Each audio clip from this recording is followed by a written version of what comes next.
Let's talk about the year's most monumental movie, The Brutalist. Monumental is the perfect word to describe The Brutalist. It is a very long movie.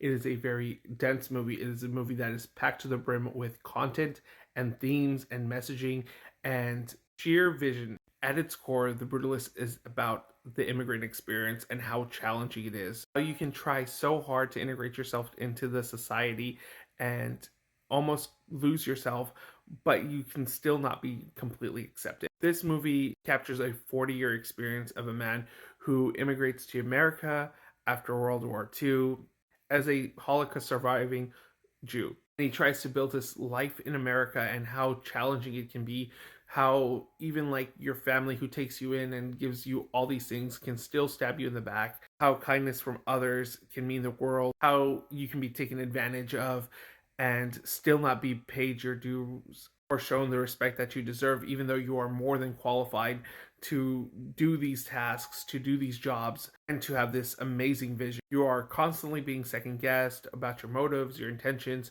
your qualifications, even though you have work prior in other countries that prove that you're capable of it. And that no matter how much of a face that you put on, it eventually gets to you and you take it out on different things that don't deserve it, either on your body, on your spouse.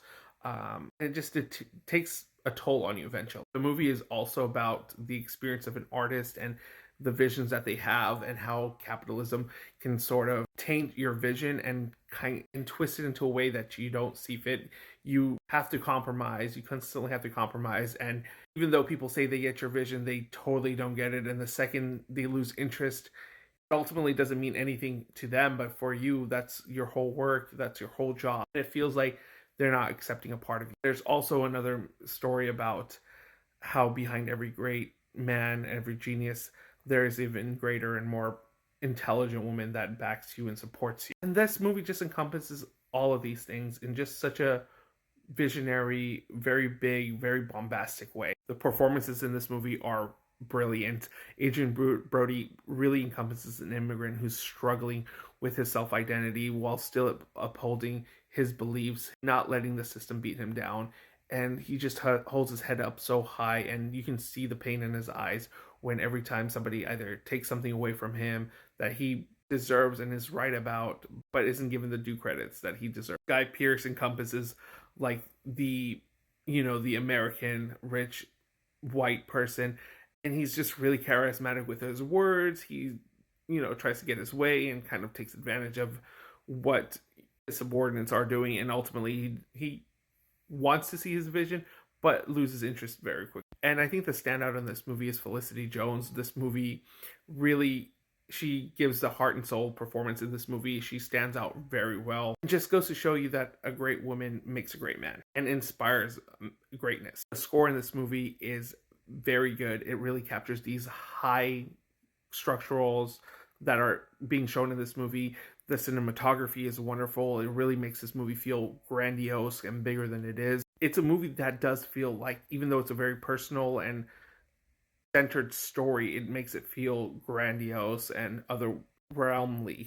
It is a very brutal 3.5 hour watch, but it keeps you engaged. It's a movie that doesn't lose your interest, but there are moments that it kind of cuts through very quickly without explaining much, leaving you a little confused and abruptly cuts from one moment to another. And I'm not saying that it's confusing to watch, but it could have been explored a little bit more, and that's saying something for a movie that's 3.5 hours. I really have to commend Brady Corbett for making this visionary movie possible, for getting all these people together and just showing what the immigrant experience can be like, what the experience of an artist is, the struggles, the ups and downs, dying for your art, the dying for your family. But I do feel like that this movie, while really ambitious, doesn't always get the emotional parts really well. There were moments that were supposed to swell you up with emotions that didn't really hit home as hard as they could have.